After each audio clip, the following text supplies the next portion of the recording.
Good afternoon, everyone. Alisha and I are here. And Alisha, are you ready to get this party started? Let's get this party started. Okay.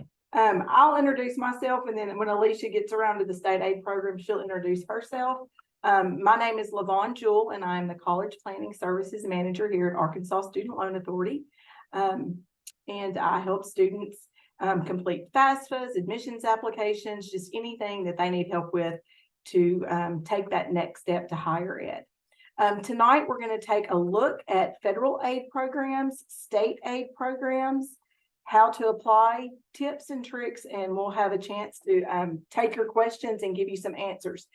You can go ahead, and Alicia's going to be monitoring the Q&As as I present, and then I'll be doing the same for her as she presents. So feel free to go ahead and drop any questions that you have in that chat, and we will get those answered. Okay, we will be using the How to Pay for College booklet for the primary source of the information that you'll get tonight. If you don't have a copy, I did put a link in the chat, and you can download a copy or you can order one, and I'll get that in the mail to you tomorrow. There will be a Spanish version that will be available for download, and that should be coming soon. Okay, so let's just jump right in and look at our most popular federal student aid programs. The programs that we'll look at tonight are the Federal Pell Grant, the Teach Grant, SEOG, Work Study, and the Direct Student Loan Program. Information on these programs does start on page 4 of the How to Pay for College booklet, so you don't have to worry about writing this information down. You can find it all beginning on page 4 of that booklet. Okay, the Federal Pell Grant Program is based on financial need as determined by the FAFSA application, and the maximum award based on full-time attendance for the 23-24 school year is $7,395. There is a lifetime eligibility of 12 full-time semesters or the equivalent. The Teacher Education Assistance for College and Higher Education Grant, or the TEACH grant, is for students who are working on becoming elementary or secondary teachers.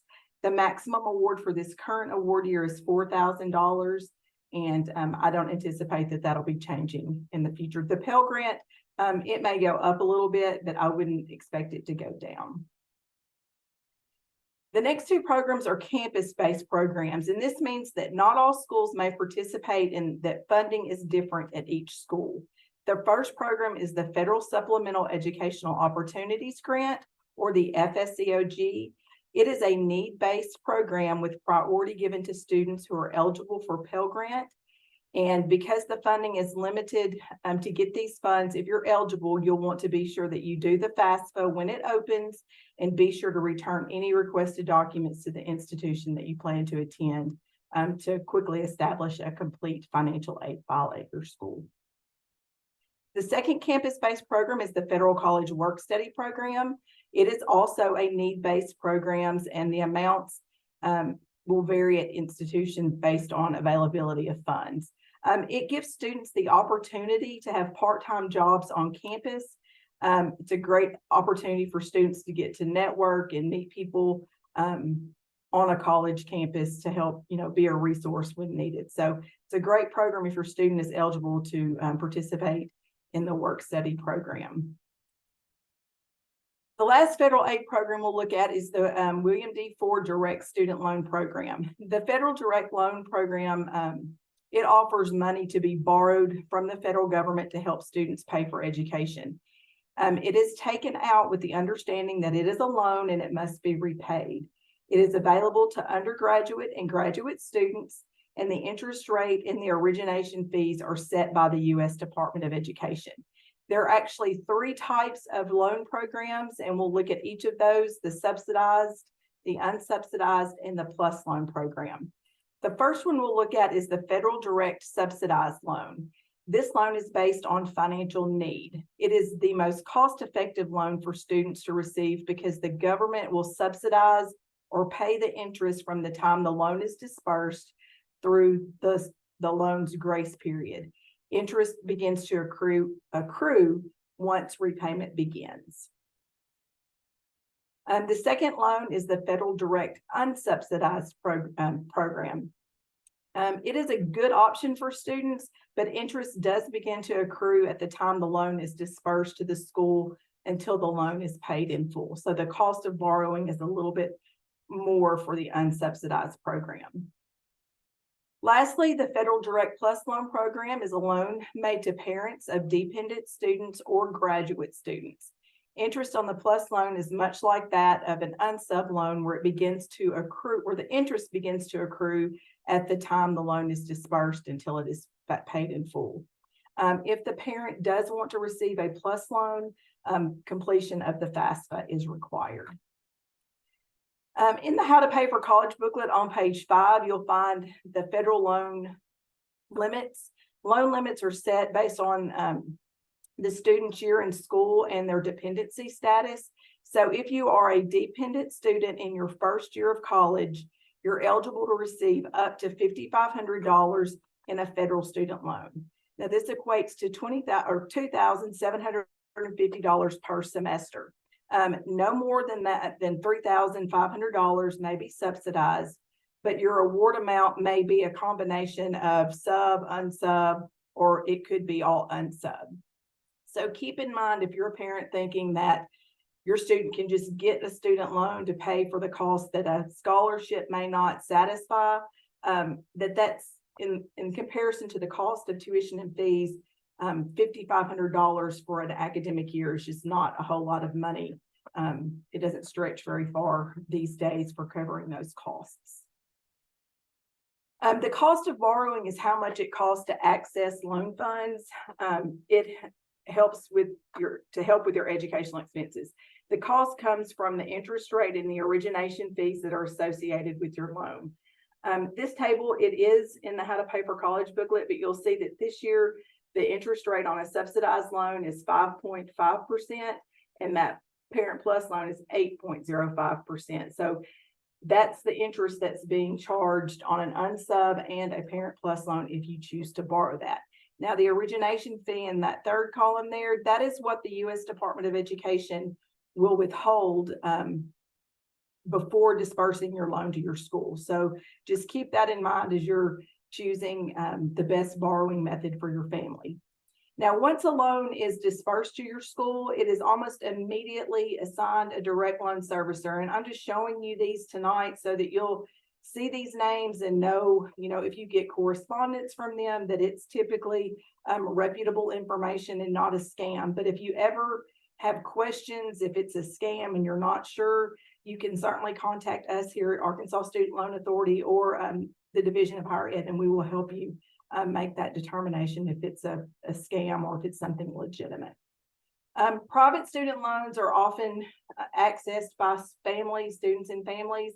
We just encourage students that if they're eligible to use federal loans first, be sure that you check interest rates, make sure that if they're fixed or variable, compare origination fees. There are lots of lenders that don't have origination fees right now. And then if your student does have to access private loans, we encourage them to use a cosigner so that they can get the best rate for borrowing to lower the cost of borrowing. To help students understand all of this cost of borrowing and how to choose the most effective method of borrowing, ASLA offers the College Finance Planner, and you can choose multiple schools. Look to see, what's the best way for you to help your student with funding their education. And I'm going to pause here and let Alisha take over to talk about state aid scholarships. Thanks, Lavonne. As she said, I'm Alisha Lewis, and I am the Assistant Commissioner for Operations at the Division of Higher Education. And what that means is that I like to make sure that people get scholarships. We've established a culture at my office where if we can say yes, we want to say yes. And I always encourage you, or through the next couple of slides, I want to encourage you and your students to always make sure they read the disclosures about scholarships and grants and even their loan documents before they actually agree to accept them, because they sometimes miss that they have to be enrolled in a certain number of hours or they have to have a certain GPA. So those are things that are very important. So whenever you go onto our new website portal, it's called SAMS, and that stands for Scholarship Application Management System. Whenever you go on there and you start, you'll kind of scroll midway through the page and it says, are you a new or a returning user? And if you have never applied before, if your student has never applied before, obviously you're a new user. I want to be very clear that there's a difference between creating an account and completing your application. So students have to go on and they have to go through these steps. If you'll see here on our screen, there's a new applicant registration. They have to enter their password, select a password, and students can select that they are a senior at an Arkansas public high school.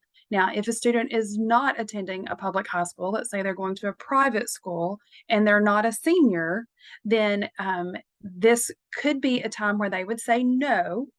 But if a student is not a senior at a public high school, well, no, let me rephrase that.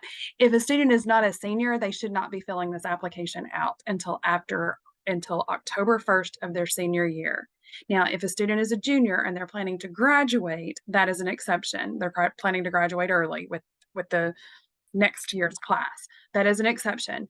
But by and large, we have students that go in and try to sometimes apply before October 1st, before the year opens up. The application cycle opens up for them, and then that's where it gets a little, the system doesn't find them. So you can say no and still proceed with your application, but just know that it is advisable for students to apply their senior year after October 1st. And they create this application.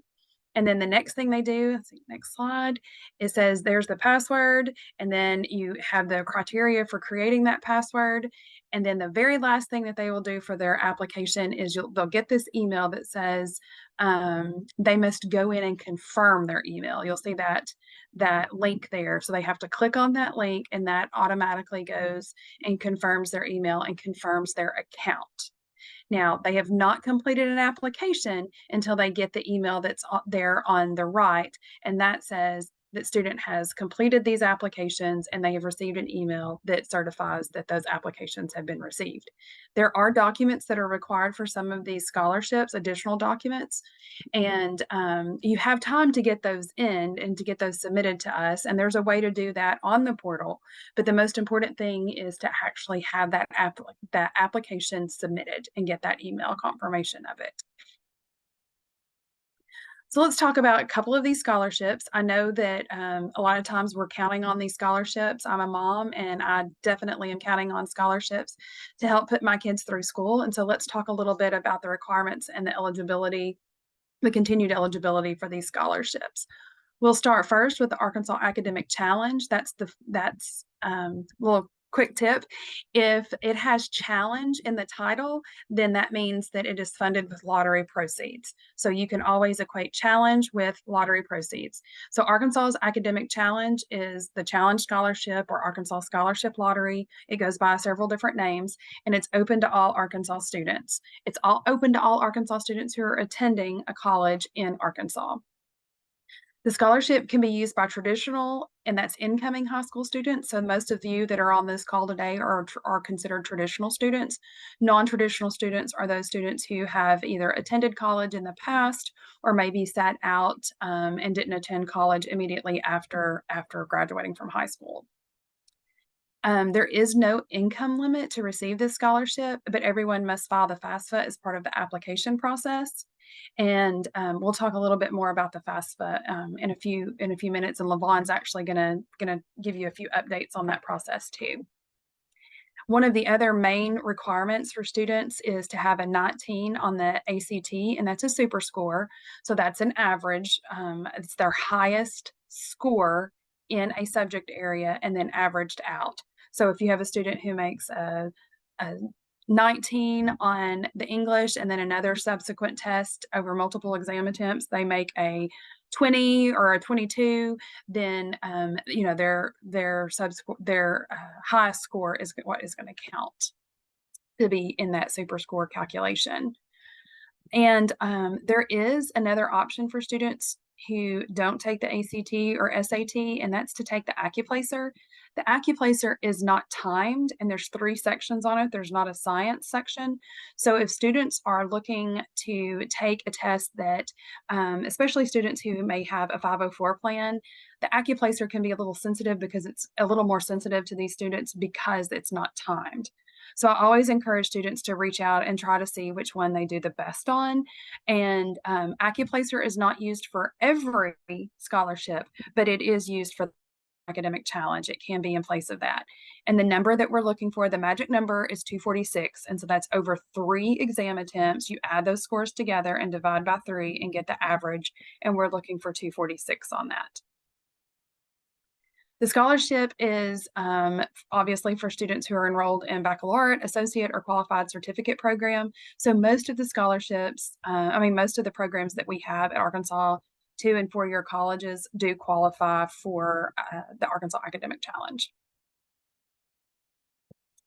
So the application period opens on October 1st, like we mentioned earlier, and it closes July 1st, 2024. And when I say it closes on July 1st, 2024, that means it is closed. So students who don't have an application by July 1st, then there's not a lot that I can do. If students have an application and maybe we're waiting on an ACT score, or we're waiting for you guys to finish the FAFSA, we can work with that. We give you a couple of weeks to get some documentation turned in, but you have to have your application completed by July 1st in order to be considered for the scholarship. You can see down here below that those are the award amounts for each type of institution. And that is divided among the 2 semesters in a year. So you'll see like that first year is $1,000 for a freshman at either a 2-year or a 4-year. And so that ends up being, of course, $500 a semester. So that's great. Your kid qualifies. You get an email probably in April or May that says, congratulations, you have been awarded the Arkansas Academic Challenge Scholarship. Here's where you have to accept. It's very important for the student to read through those disclosures and go in and accept their award and tell us what school they're going to. Because a lot of times students who in October, right now, in November, they have in their mind a place that they're going to go, and they go ahead and fill out this application, and they put the institution that they feel like they're going to go to, and then they're kind of a different person around June and July, and they've changed their mind and decided that they want to go another route, or maybe they got more scholarship money to attend a different university or a different institution. And so you have to make sure that you have accepted your scholarship and we know where to send your money. So make sure that on their account, on their SAMS account, they have chosen what institution to send that money to. So now they've got their scholarship, they enroll in August or they usually enroll before then, but they enrolled in August at their institution of choice, and they have to be enrolled in 12 semester hours that first semester and 15 semester hours thereafter. So what that looks like is students have to be enrolled in those classes, and they have to complete those classes. So if a student gets 12 semester hours and then they drop a 3-hour class midway through the semester, then they can go ahead and get their award next semester, but they're going to be responsible for making up the class that they dropped. So you can make those up in the summer, you can make them up and, take extra classes the next semester. Sometimes that's difficult because that means that a student would have to take potentially, 18 hours in a semester, which is, a heavy course load. So usually students try to make those classes up in the summer. Same thing for that 2.5 cumulative GPA. If their cumulative GPA drops below that 2.5, they can take classes in the summer in order to raise that GPA up and be eligible to receive the funds the next year. And they actually just go on probation and have the summer to make up the GPA or the hours, and then we automatically reinstate them if they provide us a transcript to the same in order to satisfy the scholarship requirements. So Challenge Plus is new, and I love this scholarship. I think that it's going to be great for Arkansans, and it is we call it Challenge Plus, and it is a bump, if you will. That is an additional award amount for every student who qualifies based on their FAFSA. So if you have a student who is graduating in 2024 and they complete their FAFSA as part of their application, and they had that 19 on their ACT, they've already gotten academic challenge, then we're going to go in and look at their SAI, that's the Student Aid Index, as reported by the federal government on their FAFSA. And we're going to say that we're going to kind of tier everybody into eligible and partially eligible, and then not eligible. And what that means is you're eligible for full Challenge Plus. So you get Challenge plus Challenge plus, plus plus. You get Challenge plus Challenge plus, and or you could get Challenge plus partial Challenge Plus, or you can just get Challenge based on your SAI index, which is needs-based. So students do not have to go in and complete a different application. We will do the consideration once we go in and make those awards. But students could get up to $2,500 per semester. So that's a big increase for students from that $500 to the $2,500 a semester. Not every student obviously will get that award amount, and it is not in addition to the Arkansas Academic Challenge. It's combining both for a complete total of that $2,500 per semester. And of course, the deadline is July 1st. On the Governor's Distinguished Scholarship, this is Arkansas's most academically rigorous scholarship. It's for students who have a 32 ACT super score or a 410 on their SAT, and that is not super scored. And they have to have a 3.5 GPA in their high school, and that's cumulative. If they do not have the 3.5 GPA, they can qualify with a National Merit or National Achievement finalist, but they do still have to have that 32 ACT super score. The deadline for this scholarship is March the 1st of next year, and that provides students the opportunity to complete the FAFSA. And we do allow students who are testing in the February national test date the opportunity to submit their application, and then we will consider their March scores even if they come back after March 1st. So students who are still just really working hard to try to get that score, we will consider that February test date for the consideration of the Governor's Distinguished Scholarship. So it is a great scholarship. It pays up to $10,000 a year, and it pays for housing, room, and board, housing and board, and then it also pays for tuition and fees.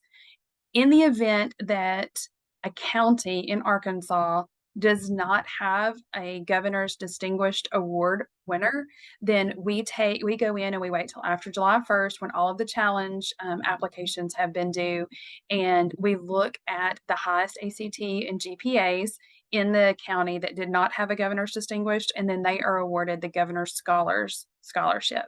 And what that looks like is students get the $5,000 per year instead of the $10,000 per year. But we are able to usually award that to more than one student and in the county. So if there is a clear highest, or if the rubric shakes out to where somebody's even, then we will go ahead and give those multiple students the award. The Arkansas Future Grant, or we call it just AR Future or our Future, the purpose of this grant is to increase the education and skills of Arkansas's workforce in a very affordable manner. The grant, it applies to STEM areas, but then it also does state or regional high demand. And so what that looks like is students who it's an associate level or lower program. So if you have a student who's going to, my favorite one that I like to talk about is education. So if you have a student who wants to be a teacher, wants to be an educator, they can go to, I think any of the 2-year colleges in Arkansas, and they can get their tuition and fees paid for, because it pays for 100% of the tuition and fees. But that's only while they're earning their associate level degree. So they are, basically getting their first 2 years tuition free, which is a great thing.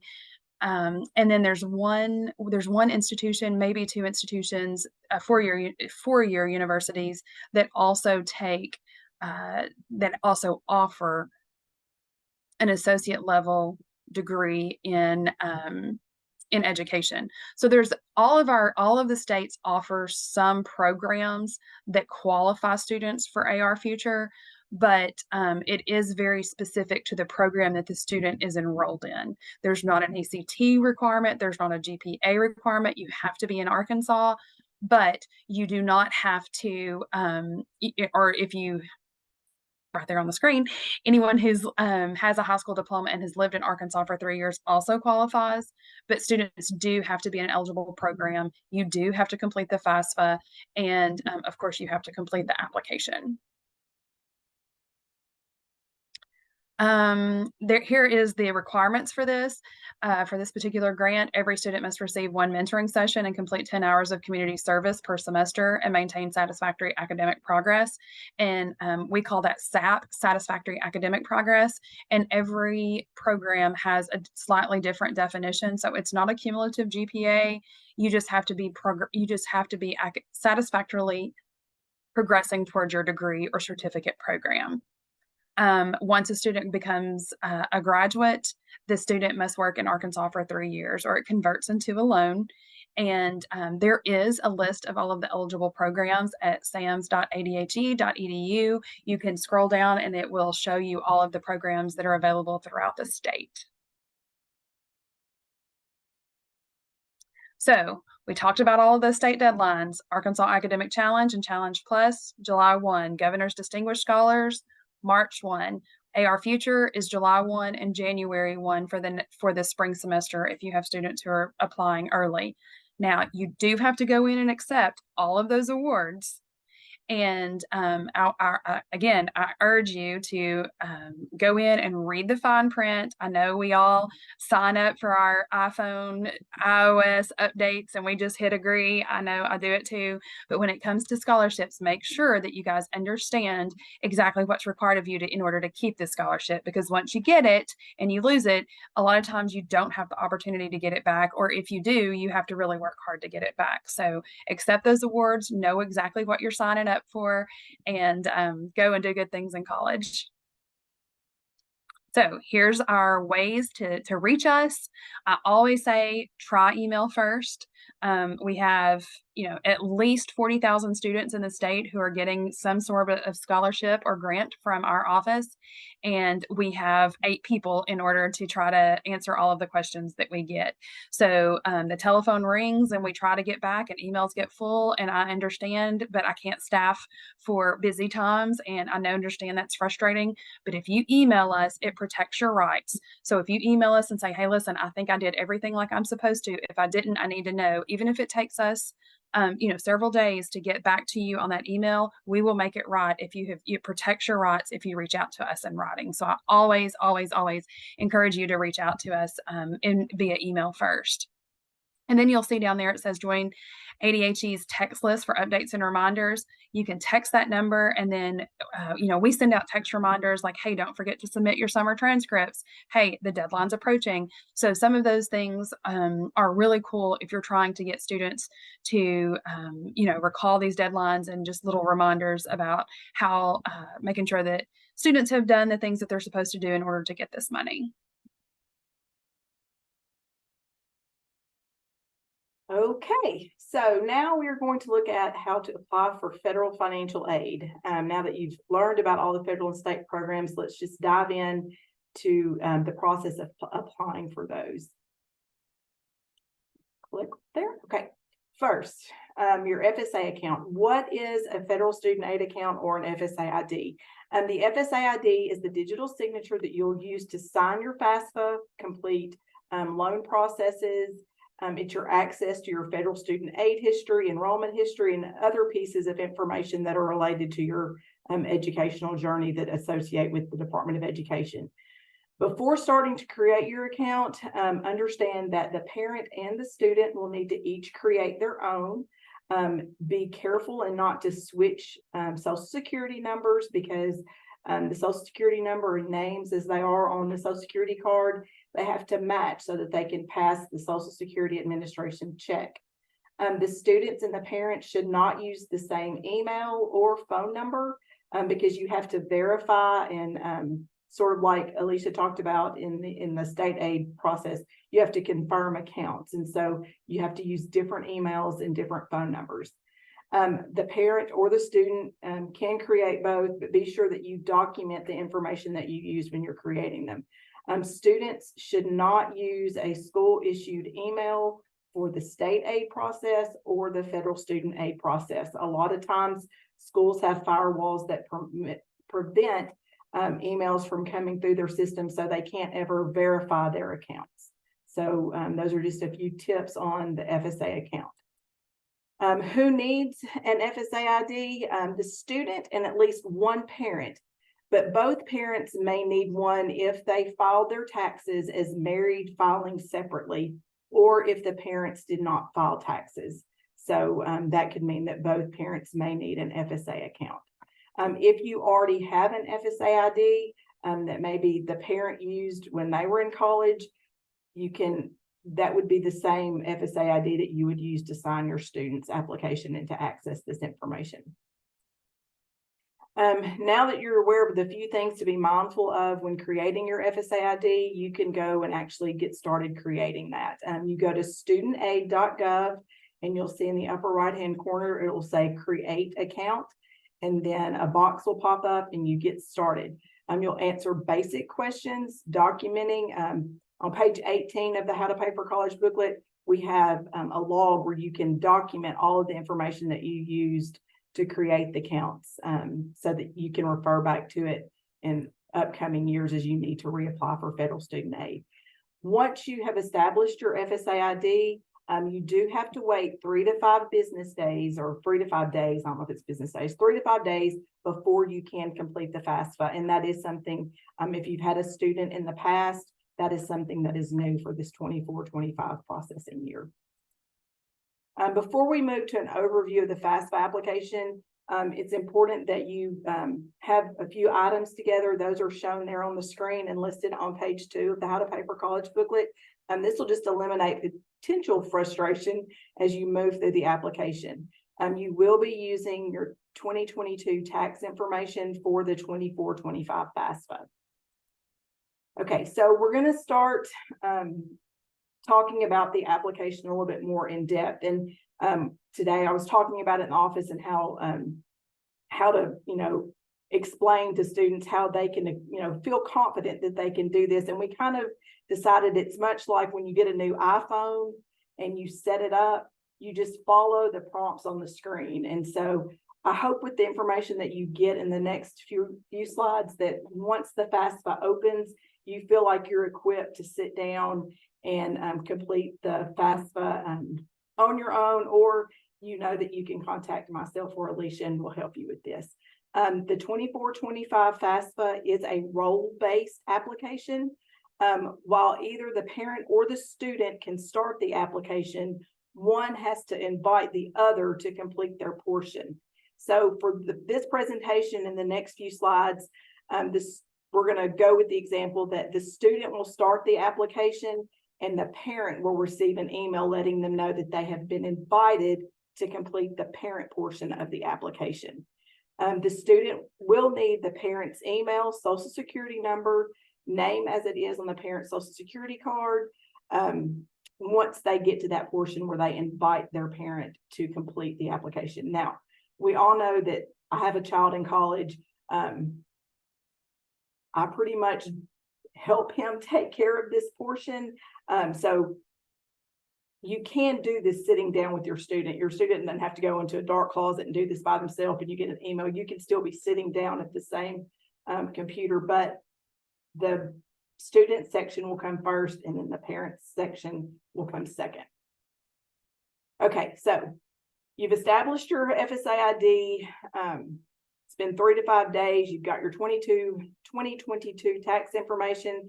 So now it's time to complete the FAFSA. You will log in by going to studentaid.gov, clicking apply for aid and complete the FAFSA form. 2024 graduates will complete the 24-25 FAFSA for fall of 24.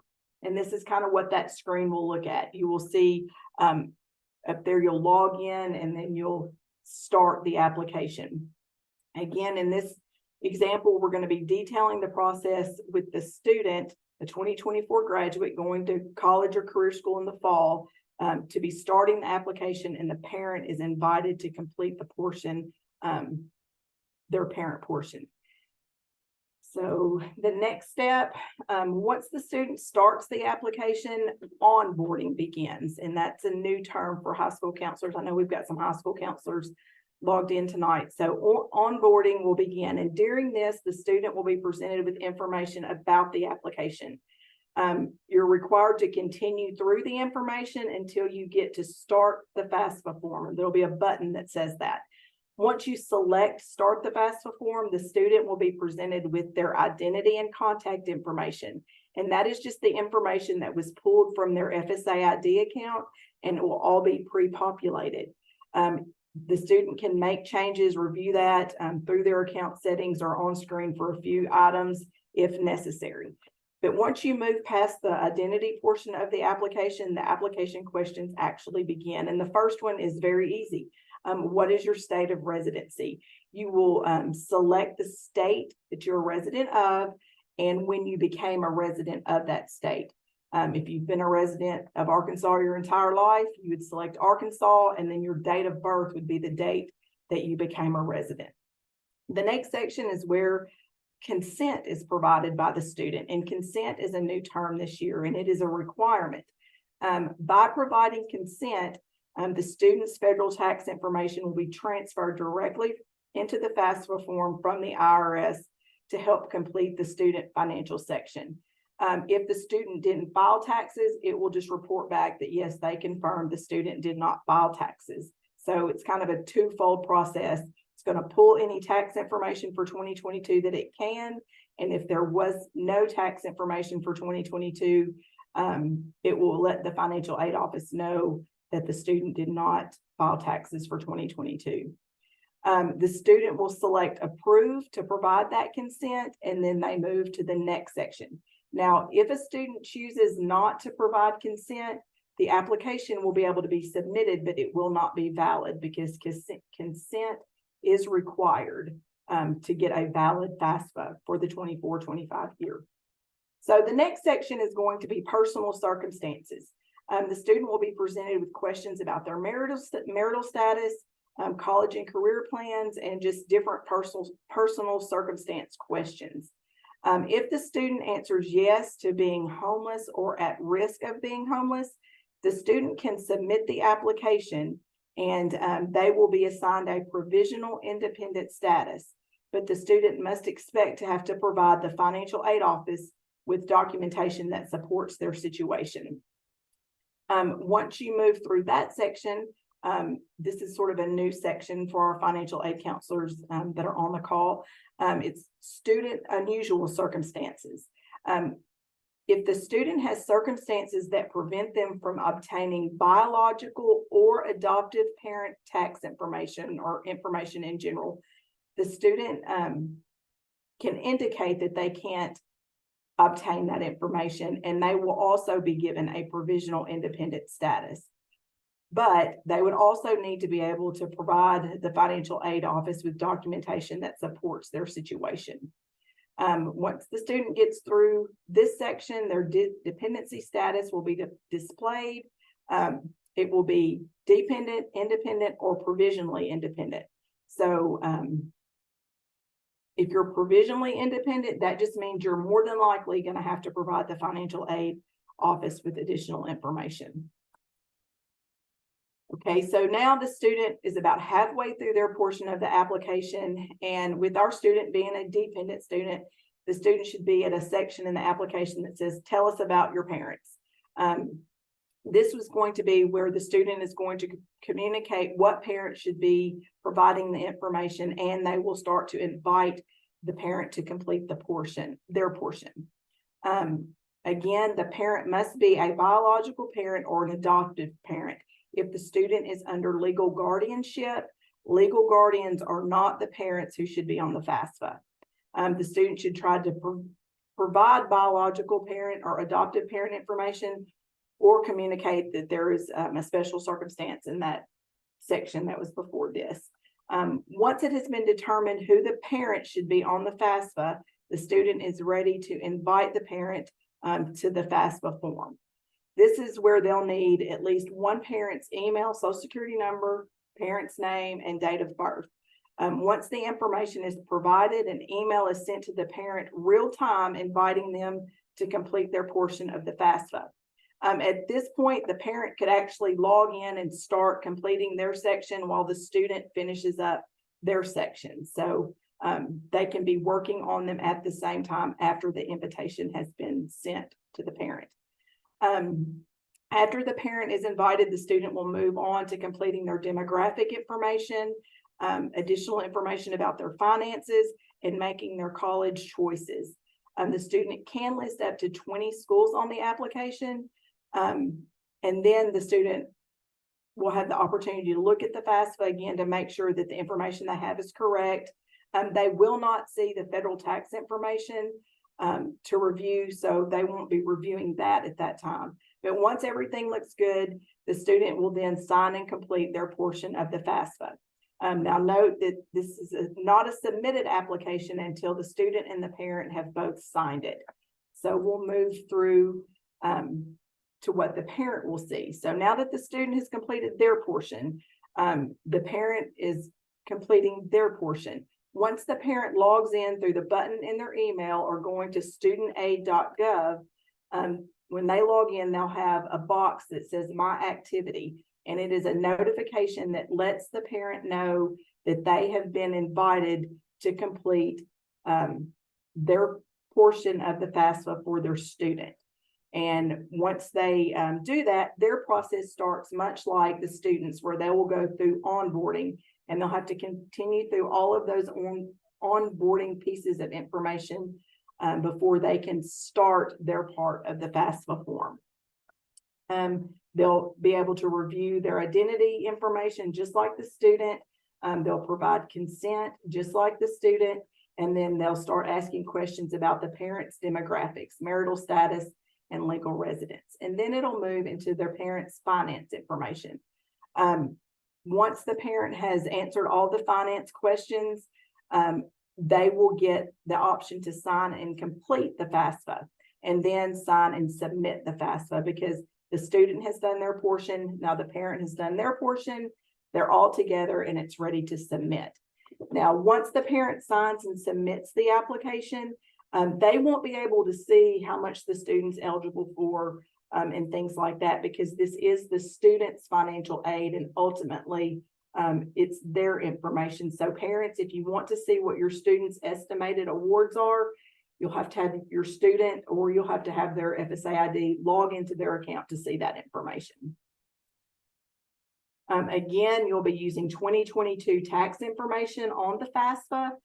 If your family's income situation has changed since 2022, go ahead and apply using that 2022 tax information, and let the application submit, and then contact your financial aid office to talk about any special considerations that can be done because of the change in income from 2022. Again, this is just, I like to repeat this. A student is a dependent of their parents until they're 24, until they graduate from college and then are working on a graduate or professional degree, unless they're married, unless they are providing full support for themselves and have more than half the support for a dependent, or if they're an orphan or ward of the court or a veteran of the armed forces. A financial aid administrator can determine that a student does have unusual circumstances, like we talked about in that student section, but those are things like death of both parents, incarceration of parents, documented drug abuse, physical abuse, alcohol abuse, just things that are outside the student's control. If the student's parents if they've abandoned them, things like that, that are extenuating, that would truly prevent the student from having a relationship or contact with their biological parent. So what happens after the FAFSA is submitted? The U.S. Department of Education will send the student a submission summary. The student can, again, review the information, and the complete submission summary will contain an SAI index, the student aid index, And that number is what the financial aid office will use to determine your final federal aid eligibility. The FAFSA data will be sent to the schools listed on the application, and they may request additional information from you. So it's important to respond to those requests quickly and by the noted deadlines. An award offer typically is provided from the schools once the aid file is complete. Award offers from schools should be fairly similar. If for some reason they're drastically different, don't hesitate to contact the school and ask to confirm the awards. Use your award offers as a tool to determine where you may attend school, along with how well the school suits your needs and its affordability. Again, right now the FAFSA is not open. They do indicate it'll be open sometime in mid-December. Right now, I'm just encouraging students and families to create those FSA IDs so that when it does open, you know, enjoy the holidays, and then in January, sit down and complete the FAFSA in January. We've kind of covered the starting application process for ADHE scholarships. That does happen at sams.adhe.edu. You create a username and password, and that is different from the federal student account. Don't use a school issued email. I can't say that enough. And then when your student graduates, the high school will provide ADHE with your final transcript. That required FAFSA data is imported by ADHE into their system. And then if your school choice changes from the time you did the application, just be sure that you update that later. Accept your awards and then watch to make sure that you meet all the deadlines and the eligibility requirements. And then we have just a few extra tips that we want to share. On page 17 of the How to Pay for College booklet, there is a college cost comparison worksheet. This will just help you make sure you have an idea of what the real expenses at your institution of choice may be and how much money you may need to start saving, or, you know, how urgent it is for your student to start applying for scholarships. And so don't wait until that college bill comes, because sometimes it does not come until you're moving your student into the dorm, and you need to probably know well in advance of that how much money you may have to come up with. Be sure that you're looking at college websites for applications for scholarships and deadlines. There are some deadlines that are early as December, so make sure that you're looking at those websites and making sure that you haven't missed a deadline. Be sure that you're checking with other places to find scholarships. There's lots of scholarship searches. We don't want you to pay for a scholarship search by any means. Make sure that it's a free service. Check with your places of employment, your insurance providers. Arkansas Student Loan Authority is doing a monthly drawing where we're giving away 2 $1,000 scholarships for taking the college quiz each month, and I dropped that link into the chat. So tell your students to apply for that. And just be sure that you're reading the information that comes from your high school counselors, because they are typically the main source for distributing that information to your students. Just 2 more slides of tips for what to do your senior year. Be sure that you keep up with your grades. Don't let them fall. Finish strong. If you've not written an essay telling your story, be sure that you're working on that. Get with your school counselor, your English teacher, and tell your story. You know, what you want to do and how financial aid will help you achieve those goals. Be sure that you've created a professional email and you're checking it on a regular basis. Set aside time to apply for scholarships each week, whether that be a couple of hours on a Sunday afternoon or just whenever. You know, you may not get every scholarship that you apply for, but you're certainly not going to get it if you don't apply for it. Be sure that you're saving some money, because college expenses pop up often, and it's better to have that money saved so that you can enjoy being a student in college. If you've not visited the college campuses, be sure that you've done that so you'll know if you fit well on that college campus, and it's going to be your second home. So make sure it's a good place where you feel comfortable. College fairs have just about wrapped up, but if there's still one in your area, be sure that you attend that. Read the information from your counselor. I'm repeating that. That is important. Keep a calendar of deadlines. Don't wait until the last minute to do all of these things. Most colleges, you can apply for admissions for free, or they've got codes where application fees may be waived or special weekends and things like that. But just don't wait until March, April, and May to start doing these processes that you can do right now. Ask for help. I'm here to help. Counselors are here to help. Lots of us want to see you successful, so be sure that you ask for help and then establish Plan B. I can't stress this enough. I was the director of financial aid at a community college, and it was the last place that people wanted to go to college. They wanted to move away, and it would come August and grandma was sick or, got cold feet and didn't want to move away. Well, really good students had missed scholarship opportunities because at that point the scholarships were gone. Whereas if they would have established that Plan B and had everything done, they could have gotten scholarships and been able to attend college more affordably. Doing all these things just lets you enjoy the moments of your senior year. Here on the screen, if you have any questions, this is my contact information, and feel free to contact me with any questions about anything on the presentation tonight, or if there's something that you have a question or a special circumstance, I'll be happy to help you with that. So Alicia, do you have anything else? Wow, that was fast. Did go through that fast. Lavonne, one thing is that people keep asking about where they can see the recording later, because I know we are recording this. We haven't made a plan for how we're going to distribute that. And so it might be best if we put that on YouTube and then submit the link. How do you feel about that?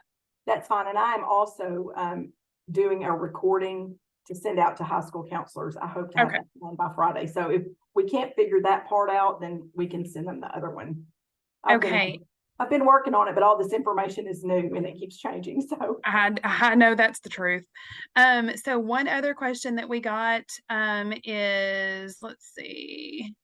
It was about students who have completed the FAFSA before, like whenever they're completing this parent's account. Do they create a new account, or do they use the same one that they might have created when they were in college or when a previous child went to college? And correct me if I'm wrong, Lavonne, but I think that if they have your FSA as a parent, you get to use that again. If you have it whenever you were a student, don't you have to get a different one, or is that not right? No, each person has one FSA ID. So if I was to go back to school, I would have my FSA ID, and it would be the same one that I would use to fill out my son's FAFSA. So every individual person has one FSA ID. And so your role as a parent, you'll start seeing that information show up.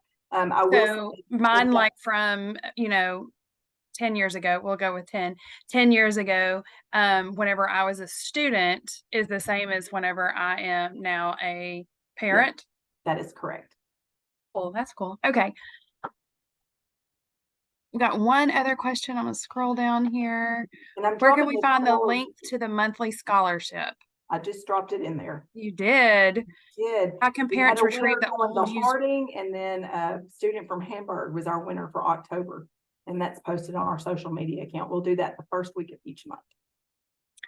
Says, how can parents retrieve the old username information? I think that you probably need to go on, and once you create using your email and create and apply for that FSA ID, then that will give the information that that you need. Correct me if I'm wrong, Lavonne. Well, help me out here. If you don't know if you have one, when you enter in your social, it'll tell you that this Social Security is already attached to someone. And so you can do forgot username. What typically happens is a student used an email from like a Hotmail account, which I'm not going to hate on Hotmail because I have one, but you have a Hotmail account from back in the day and you have no idea what it was. The student and the parent, they may have, or the parent may have to call the Department of Ed to regain access to that account. Honestly, the FSA ID process is probably the most difficult process. So that's why I say just start that process now, because you may run across someone, you say, hey, I'm going to use my cell phone number to confirm my account. And when you do that, the person who had your cell phone number before you may have created a student account. So now you've got to call and say, okay, this is my phone number now. I need help fixing that. And those are things that only the Department of Ed can help you with. That's why it's so important to use that page to write this information down.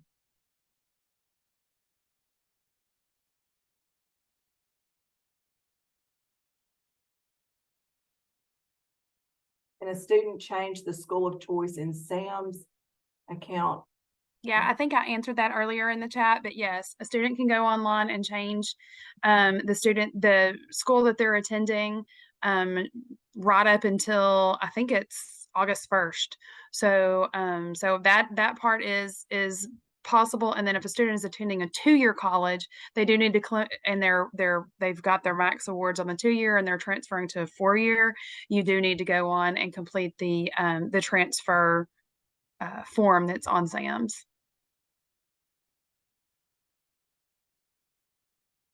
And if you have parents that, there is going to be a process for families of undocumented parents or students, and there will be a way for them to create an FSA ID, and they will be required to have the FSA ID.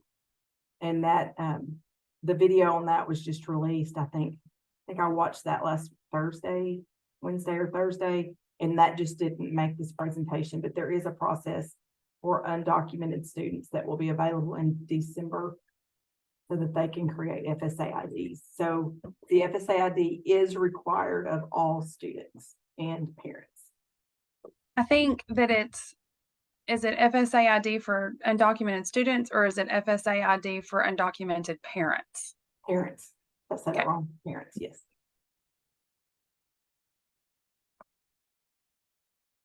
Their process is just different. They're using like a credit bureau, and you'll answer questions like, did you live on Maple Street, Ridgeland Drive, and that confirms their identity through those VeriSign or something questions. Well, Lavonne, it's been a few minutes and I'm not seeing any other questions in the chat. So speak now or forever hold your peace, right? That's right. Okay. Yes, we will provide some way for you to view similar data or this presentation later. We don't have a date yet on when FAFSA will open. That's why we're just telling students right now, just do that FSA ID. And then when it does open, I'm sure that I will send out an email to all high school counselors, letting them know that it is open. But I would just let your students and families sit back until January. Create your FAFSA ID or your FSA ID now. And hopefully we'll know very, very soon. And do SAM's. Yes. All right, guys. Thank you so much. Oh, wait, got one more. Where do we apply for the FSA? It's studentaid.gov. Studentaid.gov. And it's in that How to Pay for College booklet. I think it's page 2. Can't believe I don't have a booklet in my office. And if you need that How to Pay for College booklet, just request one and I'll get it out in the mail tomorrow morning. Thank you so much, Lavonne. I appreciate you. All right. See you soon. Thanks for attending.